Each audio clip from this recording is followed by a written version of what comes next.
오늘 또 어떤 책을 만나게 될까 기대가 되네요. 네.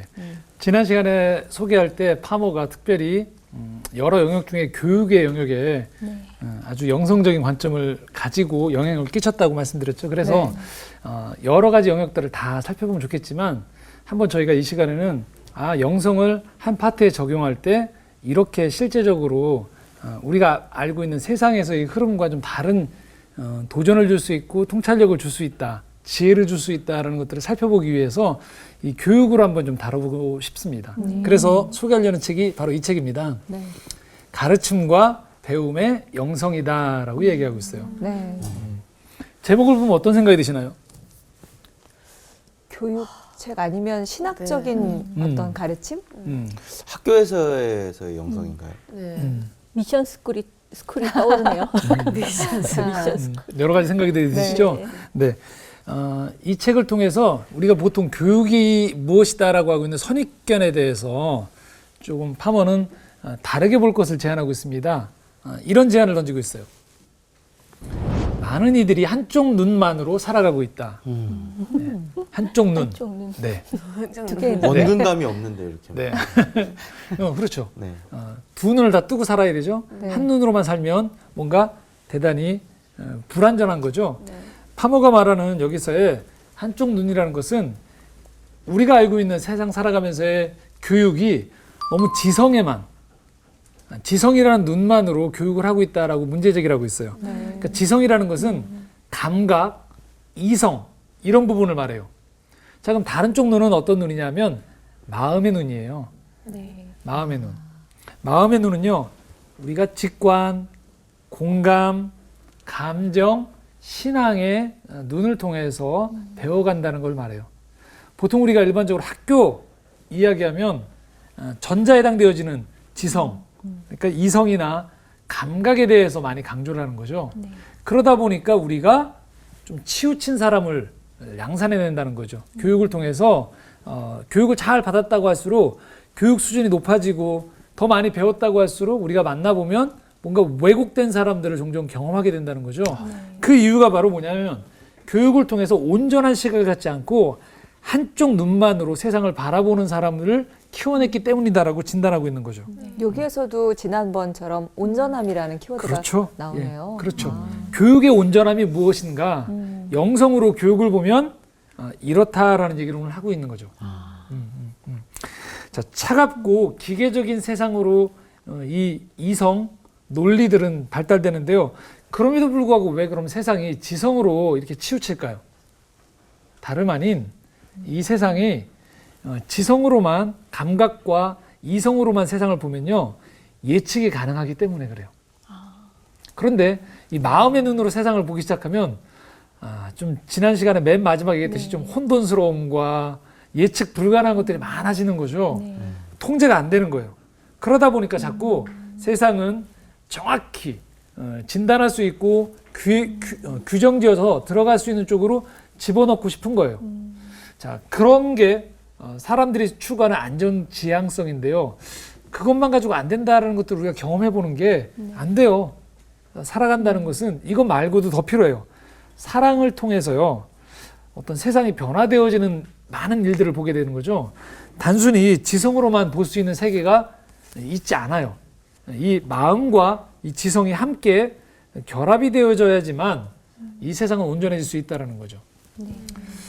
자, 재미있는 대화 한 토막을 좀 들려드리면서 지금 현대 교육이 가지고 있는 문제가 어떤지에 대해서 한번 진단을 해보려고 그래요. 제가 미리 부탁을 좀 드렸는데 원구 씨하고 우리 인영 씨가 역할을 나누어서 한번 이 현대 교육을 문제를 진단하는 이야기를 한번 보도록 하겠습니다. 앞으로 10년 후 미국은 더 살기 좋은 곳이 될 것 같습니까? 아니면 더 나쁜 곳이 될 것 같습니까? 분명 미국은 살기 더 나쁜 곳이 될 것 같습니다. 그렇다면 당신의 미래에 대해 대단히 비관적이겠군요. 아니, 그렇지 않습니다. 전 낙관적입니다. 아니 어째서요? 저는 학점 평균이 높거든요. 그러니 좋은 직장을 갖게 될 것이고 돈도 많이 벌고 멋진 집에서 살게 될 테니까요. 네. 문제다 문제. 감사합니다. 공부를 잘하는 학생이네요. 그렇죠. 이 카네기 위원회에서요.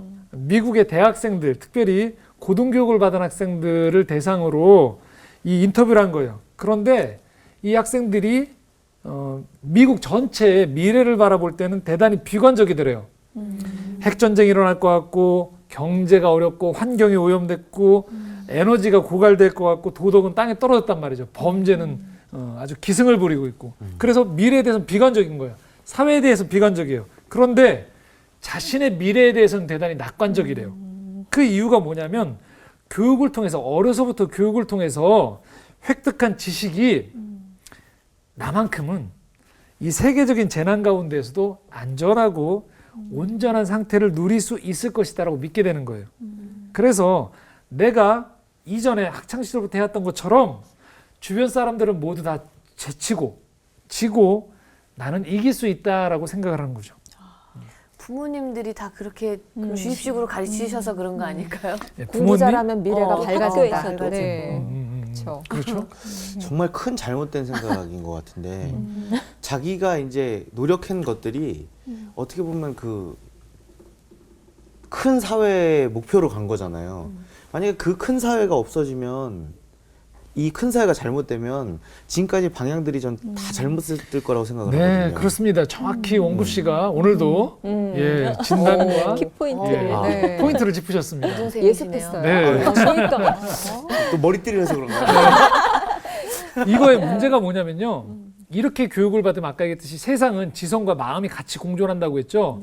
그리고 세상은 나만 가지고 되어지는 게 아니고 예, 공동체가 있단 말이에요. 네. 그런데 마치 자기는 이 교육을 통해서 명확한 세상에 대한 정확한 진단과 사고를 갖고 있다고 생각하지만 안 그렇다는 거예요. 네. 그런데도 자기가 받은 교육은요. 내가 만나는 세계 아주 작은 부분, 내가 거하는 곳은 내 개인적인 안전이나 내 욕망을 충족하기에는 충분히 내가 조작할 수 있다라고 믿는 거예요. 네. 자, 이런 교육을 일컬어서 파머가 뭐라고 하냐면 직업교육이라고 해요. 우리의 교육이 본연의 교육의 자리를 잃어버리고 직업교육을 중시하는 데서 벌어지는 오류라는 거죠. 자, 이게 과연 미국의 문제일까요? 미국만의 문제일까요? 미국이 좀 날 것 같은데요. 우리도 지금 어려서부터 아이들이 자라오면서 지금의 우리가 형성되어지까지 교육을 가만히 보십시오. 네. 지난 시간에 나눴던 온전함을 얘기하는 게 아니고 어떤 것으로 해서 온전히 완벽히 달려가고 있죠? 성적. 성적을 통해서 뭘 하기 위해서? 성공. 그 성공은 뭘 말하는 거죠? 직업이죠, 직업. 취직. 그렇죠. 그렇죠. 예, 취직, 직업. 안정된 직장. 예, 보수가 네. 확보되어 있는 사회적인 위치를 갖는 직업을 갖는 것을 의미해요. 그러니까 직업 교육이에요. 직업 훈련인 거죠. 엄밀히 말하면 그것들을 통해서 끊임없이 한쪽으로만 교육을 시키는 거죠. 당연히 나하고는 분리가 되고 행복과도 분리가 되어지고 그렇게 양산되어진 사람이 사회와도 분리가 되는 거죠. 파머는 영성을 통해서 온전함을 추구할 때 온전함을 교육에 들이댔을 때 온전하지 않다라고 진단을 내리는 거죠. 네. 자, 이 두 교육의 차이점을 한번 이렇게 비교해 볼 수 있겠습니다. 일반적으로 우리가 얘기했던 지성, 한쪽의 교육, 지성이고요. 또 다른 쪽은 마음이라고 볼 수 있어요. 자, 그러면 어떤 차이가 있느냐? 지성에서는요, 배울 때 이렇게 배운다는 거예요. 호기심과 지배욕.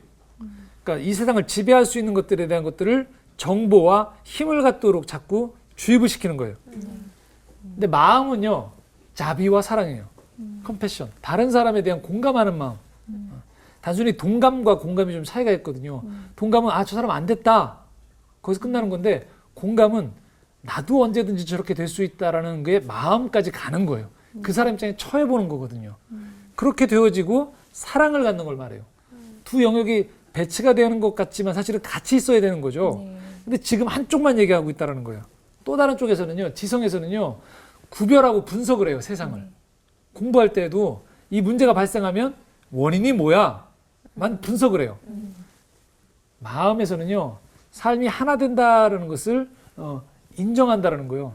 아까 말씀드렸듯이 공감한다는 것이 저 사람과 내가 언제든지 하나가 될 수 있고 영향을 받는다라는 것들. 나는 여기서 예외야. 내가 공부하고 나면 나는 너희들과는 달라. 라가 아니라는 거죠. 함께 아까 원구 씨가 얘기한 대로 사회의 큰 공동체의 흐름 속에 내가 영향을 받게 될 수 있다라는 거죠. 그래서 공동체적인 것들에 대한 고민을 안 할 수가 없다는 거죠. 자, 또 지성으로 공부하면요. 그래서 자꾸 세상을 분리시키는 거예요. 분리하고 정복하고 조작할 수 있는 걸로 하는 거예요. 내가 똑똑하면 이 상황을 헤쳐나갈 수 있으니까 너는 똑똑해져야 돼 라고 교육을 시키는 거예요. 그런데 마음에서는요. 공동체성, 상호성, 책임성을 부여해 줄 수 있는 그 훈련을 시키게 되는 거죠.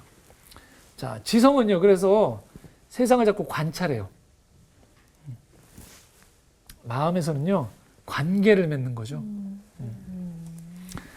이렇게 되어지면 맨 마지막에 지성적인 사람들은요. 세상을 평가하고 관람해요. 그리고 마음으로 하는 사람은요. 참여자가 돼요. 혹시 이 단어가 기억이 나시나요? 탕자의 귀향할 때 제가 한번 요 얘기를 했었는데 네. 헨리 나우엔이 또 그런 얘기를 하고 그 렘블란트도 마찬가지고 그 그림을 얘기하면서 내가 이전에는 진리의 복음의 그 관망자, 관찰자였다가 이제는 내가 참여자가 된다라고 얘기했죠. 이런 것들을 한번 잘 보십시오. 직장 생활할 때도 이런 분들 많거든요. 어려서부터 이런 교육, 지성의 교육만 받으면 어떤 안 좋은 일들이 있어요. 그러면 꼭 보면 거기에 평가자가 있어요. 이건 이래서 잘못이고 저건 저래.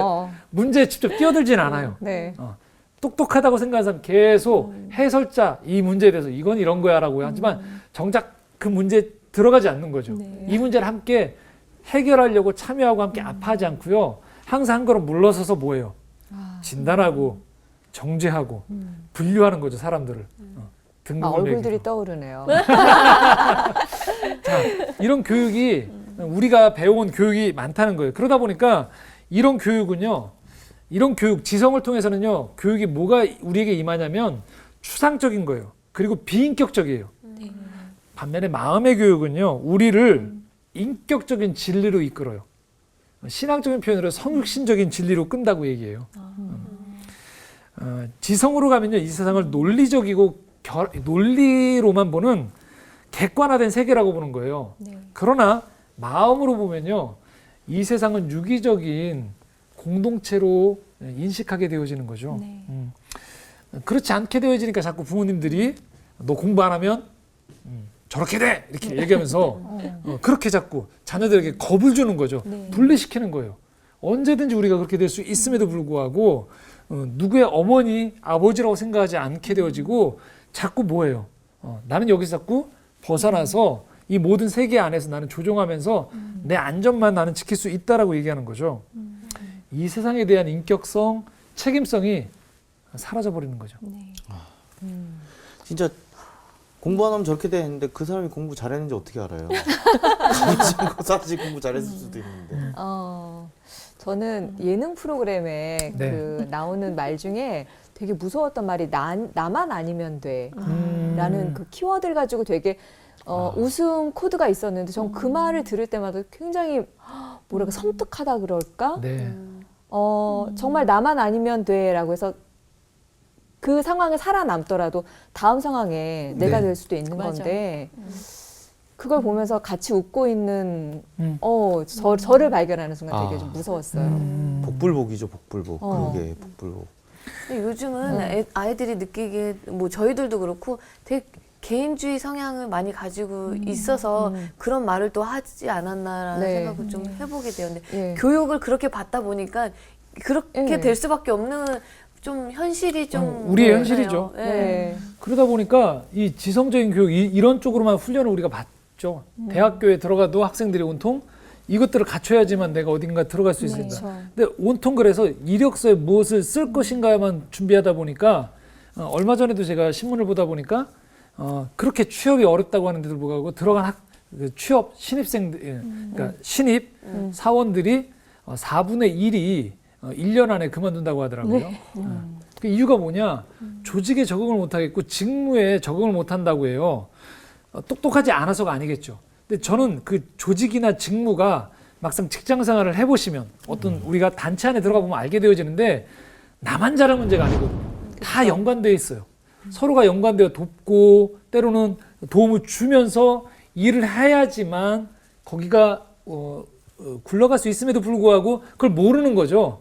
온통 어떻게 돼요? 내가 나만 잘 외워서 나만 답을 잘 기술하면 모든 세상은 잘 돌아가니까 괜찮을 것이다라고 생각하는데 세상에 나와보면 세상은 결코 논리만 가지고 움직이지 않는 거죠. 그래서 학창시절에 공부를 잘했던 학생들 중에 사회 나가서 상당히 당황한다는 거죠. 나보다 공부를 못했던 친구가 훨씬 사회에서 많은 사람과 좋은 관계를 맺고 인정받은 왜 그러지? 왜 세상은 왜 이렇게 돌아가지? 인생의 한 면만 보게 된 거죠. 어떤 논리, 내가 조작할 수 있다라고 생각했던. 근데 세상은 결코 텍스트만의 세상으로 이루어지지 않는다는 걸 우리가 배우게 된다는 거죠. 안타까운 게 그러다 보니까 저희의 대학생들, 중고등학생, 대학생들의 교육이 결국은 이렇게 표현하거든요. 남들과 똑같아지기 위해서 20대를 다 보낸다는 표현을 해요. 너무 슬프다. 점수가 얼마만큼 다 갖춰져야지만 했던 그 커트라인을 넘어갈 수 있다고 네. 생각하니까 내 가장 모든 것들의 방향이 정해져야 되는 그 예민한 시기에 남들과 어떻게 하면 더 똑같아질 수 있을까만 고민을 하게 되어진다는 것이죠. 기본적인 인간의 존엄성에도 문제가 생기는 것 같아요. 왜냐하면 내가 뭔가를 이렇게 스펙을 쌓아감에 따라서 내가 이룬 것을 남이 못 이루면 그 사람을 무시하고 그 사람은 나보다 부족한 사람이다라는 생각이 머릿속에 들어가는 것 같아요. 사실 그 사람이 훨씬 더 능력으로는 뛰어날 수도 있고 뭔가 감춰진 것들이 훨씬 많을 수도 있는데 단지 그걸로만 판단하는 게 그게 가장 큰 문제인 것 같거든요. 네. 아까 말씀하셨던 나만 아니면 돼도 이제 다른 사람의 그 안 되는 걸 보고 같이 이제 감성으로 슬퍼할 수 있어야 하는데 그런 것들이 점점 없어지는 것 같아요. 정말 나만 안심이 먼저 되고 막 이런 게 그 측은지심이 점점 사라지는 예, 감정적으로 너무 좋은 표현 쓰는데 측은지심. 네. 네. 그래서 기독교에서는요, 파먼은 이렇게 주장합니다. 타당한 개념을 배우는 게 아니라는 거예요. 타당한 개념을 배우는 게 아니고요. 살아있는 성육신을 배운다라는 거예요. 좀 약간 추상적이죠? 자, 이렇게 우리에게 얘기합니다. 요한복음 14장 6절에 보면 예수님이 놀랍게도 이런 말씀 하셨어요. 우리가 평소에는 이 말씀은 그냥 그런가 보다 했는데 교육을 들으면서 배움을 얘기하면서 이 단어가 좀 다르게 다가오실 거예요. 말씀이. 내가 곧 길이요 진리요 생명이다라고 얘기하신단 말이에요. 예수님이. 네. 자, 길이요 진리요 생명이다. 네. 이게 우리가 배워야 되는 거예요. 네. 진리를 배울 때 예수님이 내가 진리다 그런데 여러분 생각해 보십시오. 예수님이 내가 진리다 그러면 그게 딱딱하신가요? 아니죠. 뭔가 예수님이 잘난 체 하시는 것처럼 보이는가요? 다른 사람을 폄하하고 무시하는 것처럼 보이시나요? 아니죠. 지금 얘기한 대로 성육신 하셔서 제대로 된 길이고 진리고 생명을 갖게 되어지니까 예수님이 있는 곳은 다 어떻게 돼요? 사랑이 넘치고 살아나는 거죠. 그게 원래의 배움이라는 거예요. 네. 그래서 예수님이 나한테 배우라는 거예요. 파먼은 기독교 교육을 그래서 종교 교육으로 한정하지 않는 거예요. 네. 기독교 신앙, 기독교 진리를 배운다는 것, 이것은 모든 영역에서 우리가 진리됨을 추구할 수 있고 그것을 온전함으로 바꿀 수 있는 힘이 있다는 거예요. 그 근원이 누구에게로부터 비롯된다? 예수님으로부터. 예수님이 우리에게 끊임없이 가르쳐주는 좋은 선생님인 거예요. 예수님을 보면서 우리는 길과 진리와 생명을 통해서 굉장히 막연해 보이는 이 단어, 안다는 것은 사랑하는 것이다. 이게 정말 배움의 원래 우리에게 주신 아름다운 선물이구나라는 것들을 깨닫게 되어진다는 거죠. 그래서 진리 안에서 우리가 안다는 것을요, 파먼은 이렇게 표현합니다. 결혼 언약을 세우는 것과 마찬가지다. 결혼하는 거래요. 배움과 암과. 자, 여러분 결혼하게 되어지면 나도 상대방을 알지만 상대방 배우자도 나를 알게 되어지죠. 네. 그러니까 지식과 내가 서로 간에 알미 있게 되어지고요. 내가 다른 사람과의 관계에서도 서로 알미 있게 되어진다는 거예요. 그래서 이런 일이 벌어진다고 합니다. 진실한 배움은 우리에게 회심을 가져온다. 자, 회심 그러면 우리 보통 내가 죄인임을 깨닫습니다. 네. 그 단어에 쓰이는 것 같죠? 예. 근데 회심이라는 것은 내 마음을 돌려서 다른 방향으로 가는 걸 말해요. 내가 모자랐구나라는 걸 진실하게 자꾸 배우면 깨닫게 되는 거죠. 저희가 이 영성을 통해서 계속 배워지면서 뭘 하죠? 지식이 쌓여지는 게 아니고 뭘 하게 되죠, 저희가? 이제 진짜 내 마음을 돌아보면서 네. 내 삶을 바꾸게 되는 거죠. 그게 뭐 하는 거예요? 회심하는 거예요. 근데 이걸 지식적으로 추구하면 어떻게 되냐면 저희가 벌써 이제 12주쯤 배우면 14주쯤 배우게 되면 무슨 일이 발생하냐면 주변에 가서 너 이거 알아? 무시하는 거죠. 이런 것도 모르지. 그래서 무시하는 거예요. 근데 온전한 배움을 알게 되어지면 사람 관계를 내가 어떻게 해야 되는지, 나를 어떻게 아껴야 되는지, 또 내가 종교 생활 안으로 나를 신앙을 가두는 것이 아니고 내 모든 삶의 자리에서 끊임없이 하나님을 사랑하고 나를 사랑하고 이웃을 사랑하는 것을 그렇게 살아야겠구나라고 내 삶의 방향을 바꾸게 되어지는 거죠. 근데 한번 생각해 보십시오. 우리가 일반적으로 하는 지성만 추구하는 교육은 어떻게 되냐면요. 자꾸 쌓아두기만 하는 거예요. 자꾸 올라가기만 하는 거예요. 사다리 위로 올라가기만 하다 보니까 어떻게 해요? 내려다보는 거예요, 사람들을.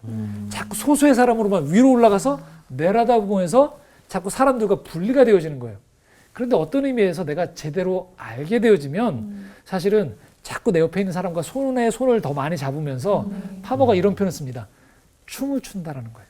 인생을 살아가면서 많이 알수록 많은 사람과 춤을 추게 되어지는 거죠. 진짜 아름답네요. 네. 그렇죠. 그게 우리에게 배움의 영성이라는 거예요. 영성적으로 배움을 교육을 접근하면 인생이 달라진다는 거예요. 근데 우리는 자꾸 배우면 어떻게 돼요? 외로워져요. 인생이. 그렇지 않을까요? 결혼에 대한 표현을 하셔가지고 되게 네. 확 와닿는 게 배움과 지식에 대해서 그 지식이라는 것에 대해서 일반적으로 지금 저희가 하고 있는 그런 지식에 대한 배움은 소유하는 거잖아요. 네. 지식을 소유하고 내가 가져서 하는 건데 결혼은 그 지식에 대한 배려를 하는 거기 때문에 그거에 대한 책임도 지어야 되고 네. 그거를 제대로 서로 예의를 갖추는 지식에 대한 예의를 갖추는 게 그런 것 같아요. 그러면 사람들을 내려다보지도 않을 것 같고 네. 그럼 사람들과 함께 이제 어우러져 살 수 있는 지식을 가슴으로 배우는 그런 느낌. 네, 네, 네. 그 저희 말 중에 그런 게 있어요. 배워서 남주자. 네, 네. 저 예전 배워서 어떻게 남을 줄 수 남을 줘. 있을까 예. 했는데 줄 수 바로 있네요. 줄 수 있네요. 네. 아 정말 남주자가 저는 들은 걸 알려주자라는 느낌으로밖에 안 왔었는데 네. 그게 아니라 이거를 제가 이제 나누는 행동으로 거지, 나누는 거. 네, 어. 네. 춤추자. 네, 네. 그러니까 저는 배운다, 공부한다 그러면 머리에 넣는 것만 생각을 했는데 그게 아니라 정말 가슴을 키우고 몸에 익히는 것이 제대로 배우는 거. 그게 온전한 거죠. 그렇죠. 그렇죠. 지식의 영성. 네. 자, 그래서 이런 온전함을 추구하기 위해서 반드시 수반되어지는 교육에 대한 아주 중요한 실제적인 얘기를 해요. 자, 가르침이란 진리에 대한 순종이 실천되는 공간을 창조하는 거래요. 자, 이런 것들이 실제로 이루어질 수 있는 공간을 만드는 게 아주 중요하다는 거죠. 자, 이 시간에 지금 저희가 가르침이 제대로 된 가르침을 나눈다라면 어떻게 되는 거냐면 여러분들의 반응과 제가 함께 어우러지면서 계속적으로 우리가 깊어지고 있죠. 이 시간에 우리는 뭐 하는 거죠? 진리가 우리가 이거 배움을 통해서 회심할 수 있는 공간이 이 시간에 만들어지는 거죠. 근데 이 시간에 만약에 제가 그렇지 않으면 그냥 제가 서서 자, 1번 이겁니다. 2번 여러분들 그냥 받아 적기 네, 바쁜 네. 거죠. 받아적기. 그렇죠. 안다는 못 것은 적었어요, 잠시만요. 바로에 들어가는 것은 무엇일까요? 사랑 이런 거 맞추고. 네. 자, 이 강의 다 끝나고 예, 자, 시험 기말고사 볼 거예요. 있습니다. 예. 중요한 거에 노란색으로 표시해 주세요. 그렇죠. 네. 근데 그건 아무것도 우리를 변화시키지 못하는 거예요. 그런데 이렇게 대화를 하고 서로 주고받는 가운데에서 진리가 이루어질 수 있는 공간을 창조하는 게 아주 중요한데 우리가 그걸 다 놓치고 있다는 거예요. 지금 우리가 생각해 보시면 여러분들 학창 시절에 교실을 생각해 보십시오. 어떤 입장이냐면 교실은요 경쟁 장소가 돼 버려요. 네.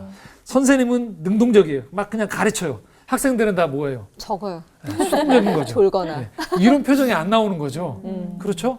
다 그냥 그 안에서 뭔가 진리가 창조되는 공간이 아닌 죽은 공간이 돼버리는 거죠.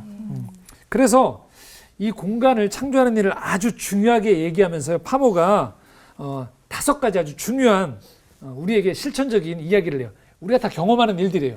자, 이렇게 얘기합니다. 공간을 창조하는 교육이 중요하다고 얘기하면서요. 첫 번째 이렇게 얘기해요. 모르는 건 부끄러운 일이 아니라는 거예요. 근데 맞아요. 지식을 쌓으면 어떻게 돼요? 무식을 안 드러내고 싶죠. 네. 그렇죠. 그런데 지금 우리가 이렇게 하는 가운데서 드러낸다고 내 약함을 드러낸다고 부끄럽나요? 아닌 거예요. 서로가 누군가 내 약함을 드러냈을 때 나도 힘을 얻게 되는 거고 아, 저분도 저런 생각을 했구나 하면서 치유가 일어나죠. 여러분, 그래서 지식을 추구하면 자꾸 허세가 늘어나요. 그런데 모르는 게 부끄러운 게 아니다라고 할 때는요, 정말 달라지는 거죠. 우리의 교육을 돌아보면 저는 이렇게 얘기하고 싶어요. 진도를 끝내는데 급급한 거예요. 교육이 너무. 그렇죠. 근데 진도 끝낸다고 무슨 변화가 일어납니까? 그렇지 않나요? 아, 정말 오히려 많이 아시는 분들이 모른다는 거를 그냥 투명하게 전 얘기하는 거를 더 많이 봤거든요. 사실 아는 게 오히려 많으신 분들은 아, 이거는 그건 모르는 분야입니다. 아니면 모르는 처음 듣는 얘기인데요. 이렇게 얘기하는데 정말 아는 거 하나도 없는 사람들이 뭐 조그만 거 하면 아는 척을 하더라고요. 아무것도 진짜 평범한데 근데 누가 봐도 모르는 거 티가 나요. 그래서 그런 얘기 있죠. 토론에서 제일 못 이기는 사람은 책 한 권 읽은 사람이라고. 네. 절대 책 한 권만 읽은 사람 절대 못 이긴다고. 네. 그런 얘기하죠. 자, 이건요 신앙교육에도 그대로 적용될 수 있어요. 무슨 말이냐면요. 하나님에 대해서나 관계에 대해서나 내가 모르는 게 부끄러운 일이 아니에요. 자꾸 질문을 해야 돼요. 저희처럼 이렇게 물어보기도 하고 해야 되는데요. 나만 모르는 것 같으니까 아무도 안 물어봐요. 근데 이렇게 소그룹으로 제가 성경으로 인도하고 해보면 질문이 참 많이 나와요. 네. 너무너무 모르시는 게 많아요. 네. 그렇죠. 그렇죠. 네. 자꾸 물어봐야 돼요. 물어보고 거기서 꼭 답이 안 나오더라도 계속적으로 찾아가야 되거든요. 그래서 이런 교육을 뭐라고 이야기하냐면요. 환대가 있는 교실이라는 거예요. 서로 이렇게 품어주고 환영해 주는 거예요. 서로가 우리가 배움의 동지들인 거죠. 경쟁자가 아니에요. 자, 두 번째입니다. 논쟁에서 이기기 위한 질문을 하는 게 아니라는 거예요. 이렇게 되는 거란 거예요. 진리를 위한 질문을 하는 거죠. 자꾸 서로 간에 찾아가기 위해서 물어보는 것이죠. 자, 세 번째입니다. 공간을 채우기 위해서 말하지 말라. 자, 이것까지 하면 좀 정리가 되세요. 공간을 열어주기 위해서 침묵을 하라는 거예요. 우리 어색하면 꼭 뭐예요? 말을 하죠. 근데 공간을 채우기 위해서 자꾸 말하는 그 말들은 별로 안 중요하다는 거예요. 쓸데가 없다는 거예요. 때로는 공간을 열어주기 위해서 침묵할 필요도 있다는 거죠. 관계 안에서나 배움 안에서도. 파머는 아주 실제적인 조언을 해줘요. 자기는 가르칠 때 때로는 수업 시간 안에, 강의 시간 안에 일부러 침묵 시간을 갖는데요. 배우는 도중에도. 그러면 그 침묵 시간이 그냥 정지가 되는 게 아니라는 거예요. 여러분도 경험하시겠지만 자기가 그 안에서 뭔가 생각을 하기도 하고 되새기기도 하고 그 다음 강의 진도를 나가기 위한 마음의 준비를 하기도 하고 여러 가지 것들이 일어날 수 있는 게 다 어디에서 이루어질까요? 침묵에서. 그런 거죠. 그리고 이런 제안도 해요. 재밌게. 수업 시간 안에 한 사람이 2번 이상 발언 안 하도록. 그런 제안을 하는 거예요. 그러면 2번밖에 못 하니까 다른 사람이 이제 말하게 되잖아요. 나는 침묵하게 되죠. 그렇게 해서 여러 사람이 말할 수 있도록 열어주는 거예요. 아주 실제적인 얘기인 거죠. 말하기 싫어하는 친구들도 있을 텐데 그런 친구들은 미리 발언을 2번을 하고 가는 예. 그런 여러 가지를 통해서 계속 배움이 일어난다는 것이죠. 그다음에 또 감정을 드러내지 말라고 배우죠. 우리가 지성적인 공부를 할 때는요. 그런데 감정을 위한 공간을 만들어주는 거죠. 우리 인영 씨나 우리 같이 나누면서 종종 눈물을 흘리기도 하고 감정이 드러나는 게 부끄러운 게 아니잖아요. 너무너무 좋은 거예요. 그렇죠. 그런데 여러분 우리가 경험했던 교실에서는 어때요? 울면 울 뭐래요. 강의를 듣다가도 뭔가 마음에 감동이 있어도 표현하면 안 돼요. 네. 굳이. 그렇죠. 근데 진정한 알무로 가면 전인격적으로 오게 되어지면 기꺼이 감정을 드러낼 수도 있는 거죠. 자, 마지막으로는요. 갈등을 드러내지 말라고 우리는 배워요. 그렇죠. 일사불란하게 교육이 딱딱딱 들어맞게. 그런데 파크팔머는요. 합의를 통해서 진리를 추구하도록 요청해요. 지난주에 우리 원구 씨가 그래서 다수결 얘기했죠. 네. 파머가 정확히 그 얘기를 한다니까요. 다수결을 가급적이면 교육에서는 쓰지 않도록 요구하는 거예요. 서로 토론하고 대화를 통해서 맞춰 나가도록 하라는 거예요. 수의 논리로 손들어 그래가지고 거기로 그냥 따라가지 않도록 하라는 거예요. 가급적이면 서로 완벽한 합의가 도출되어지지 않더라도 너무 만장일치가 안 되어지더라도 가급적이면 모색해 나아가는 과정을 갈등을 드러나는 것들을 두려워하지 않도록 만드는 것도 아주 중요하다는 거예요. 그래야지만 우리의 교육이 이 진리에 대한 배움을 통해서 공간이 창조될 수 있다라는 것이죠. 그게 파모가 이야기하는 가르침이라는 게 공간을 창조한다는 의미예요. 그래서 우리가 속해 있는 교실 또는 지금처럼 이런 또는 내가 성경 공부하는 모임 또는 직장에서 어떤 그룹 여러 가지를 떠올릴 수 있겠죠. 네. 그럴 때 진정 우리가 서로 배워가는 사람이라면 이런 진리가 실현될 수 있는 공간을 창조하는 게 참 중요하겠구나. 이런 분위기를 만들고 이런 마음을 나눌 수 있는 것들을 조성하는 게 참 중요하겠구나라는 이야기가 있을 수 있겠죠. 네. 근데 사실 그 감정이 배제된 이성만을 키우는 그 집단은 관리자가 관리하기는 편하잖아요. 그렇죠. 그렇기 때문에 자꾸 그런 쪽으로 교육이며 뭐 사회 시스템이며 좀 그렇게 되지 않았나 하는 생각이 들어요. 그러다 보니까 네. 일사불란한 건 좋지만 네. 그 안에 서로 구성원들도 만족도가 떨어지고요. 부작용이 너무 그리고 많죠. 마음에서부터 비롯되어지는 하나됨, 헌신이 드문 거죠. 그런 부분에 있어서 통제하기가 좋으니까요. 네. 계속 제가 쓰는 표현인 조작하기가 좋은 거죠. 네. 사람의 이제 마음을 이제 제대로 읽으려면 정말 다수결 같이 이렇게 묵인되는 소수 의견이 묵인되는 거는 없어져야 된다고 생각하는 그 예로 제가 그 다수결을 제일 많이 쓰는 거는 사실 그 메뉴거든요. 식사 메뉴인데 어느 식당을 가냐 이걸 하는데 이 네 명이서 갔는데 한 사람이 정말 죽어도 먹기 싫은 게 있을 수 있는데 나머지는 그냥 뭐 이거 좋아서 이렇게 할 수도 있는데 이 사람을 완전 묵인시키는 거잖아요. 그것보다는 그걸 먹고 싶은 사람들이 조금씩 양보하더라도 한 사람의 의견에 맞추는 이런 버릇이 좀 들어야 될 것 그런 같아요. 버릇이. 좋은 훈련 중에 하나네요. 네. 네. 아주 실제적인. 네. 너무 와닿아요.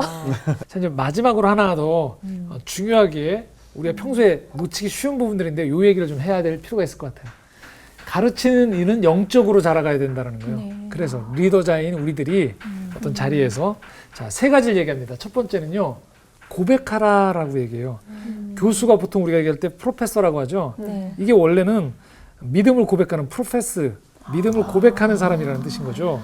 그래서 교수는 모든 사실과 이론과 기술을 통제하는 사람이 아니고요. 진짜 고수들, 교수들, 제대로 고백하는 사람들은 이걸 인정해야 되는 거죠.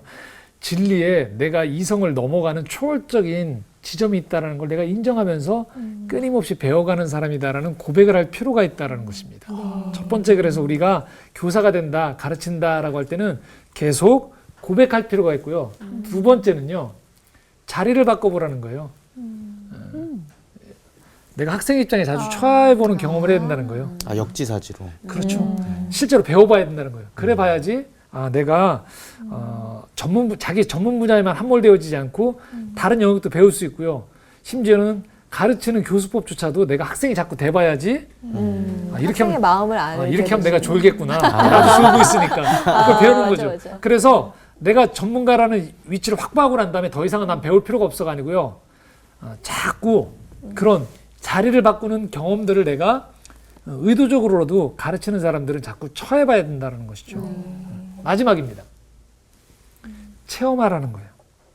관념 속에만 살지 말고요.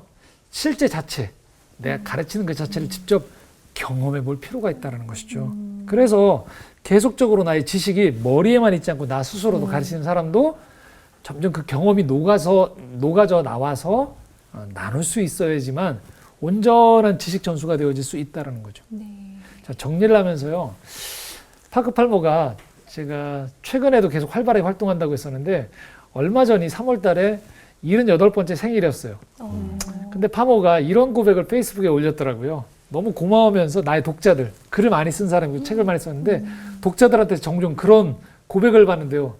당신의 책 때문에 내가 참 도움을 많이 받았다. 근데 파모는 오히려 내가 이런 얘기를 한대요. 당신들한테 고맙다. 그러면서 이렇게 얘기합니다. 내가 당신들을 바꾼 게 아니다. 비록 내가 쓴 글을 당신들이 읽었지만 당신들이 그 글을 가지고서 당신의 마음의 언어로 번역했기 때문에 당신이 변화된 거라고 얘기해요. 트랜스레이트 했다고 하면서 번역을 당신들이 마음의 언어로 했기 때문에 그런 거다. 그래서 나도 당신들한테 고맙다라고 얘기하는 거예요.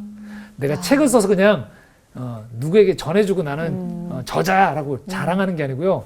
끊임없이 비록 얼굴 한번 만난 사람이 없지만 만난 적이 없는 사람과도 책을 쓴 저자 입장에서도 끊임없이 서로 주고받는 진정한 배움을 78살임에도 불구하고 여전히 활동을 하면서 자기도 배우고 감사를 하는 모습이라는 거예요. 이게 바로 온전한 교육에 있어서 배움에 있어서 온전함을 추구한 사람이 그 노년에도 아름답게 이렇게 배워가고 영향력을 끼치는 모습이 아닌가라는 생각들이 들어요. 그래서 파머를 제가 소개하면서 네. 평생 이렇게 온전하게 배워가는 사람이 됐으면 좋겠다라는 이야기를 건네고 싶습니다. 정말 아이들을 키우면서 엄마로서 또 그리고 또 사회 후배들을 같이 가르치면서 또 저도 배우는 그런 배움의 입장에서 굉장히 많은 것을 깨닫게 되는 그런 자리였던 것 같습니다. 다음에 또 다른 영성가를 또 만나러 가게 되는데 또 어떤 분을 만나게 될까 궁금하면서 다음 주 기대하도록 하겠습니다. 목사님 오늘 고맙고요. 수강생 네. 여러분 고생하셨습니다. 네, 감사합니다. 너무 마음 지금 여러 가지 생각이 떠올라서 오늘 되게 그쵸. 뭔가 즐거운